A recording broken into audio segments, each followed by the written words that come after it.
Hello friends, வணக்கம் and welcome back to my channel Star Colors Tamil.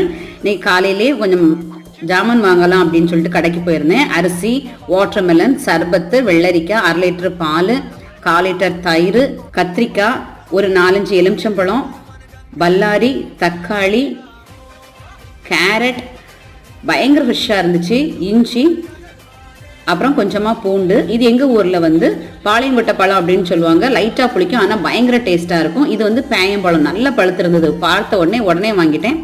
அப்புறம் ஒரு 3 packet idli மாவு, அப்புறமா ஒரு தேங்காய், இவ்வளோ தான் வாங்கியிருந்தேன். பேயம்பழத்தை அப்படி உரிச்சு போட்டு கையால் பிசைஞ்சி சர்பத்தை ஊற்றி கொஞ்சம் தண்ணி ஊற்றி கலக்கி குடிச்சிங்கன்னா அவ்வளோ டேஸ்ட்டாக இருக்கும். இந்த வெயில் காலத்தில் சாப்பிடவே பிடிக்கலங்க, ஜூஸாக குடிக்கணும் அப்படின்னு தான் தோணுது. வாட்டர் மெலனே நல்லா வெட்டி மிக்சியில் போட்டு அரைச்சி சர்பத்தையும் ஊற்றி அது ஒரு ஜூஸ் ஆக்கிடலாம். எலுமிச்சம்பழத்தையும் எல்லாத்தையும் கட் பண்ணி அதையும் பிழிஞ்சு சர்பத்தை ஊற்றி அது சர்பத்து போட்டுடலாம். இந்த வெயிலுக்கு இதெல்லாம் குடிச்சாதான் உயிர் வாழ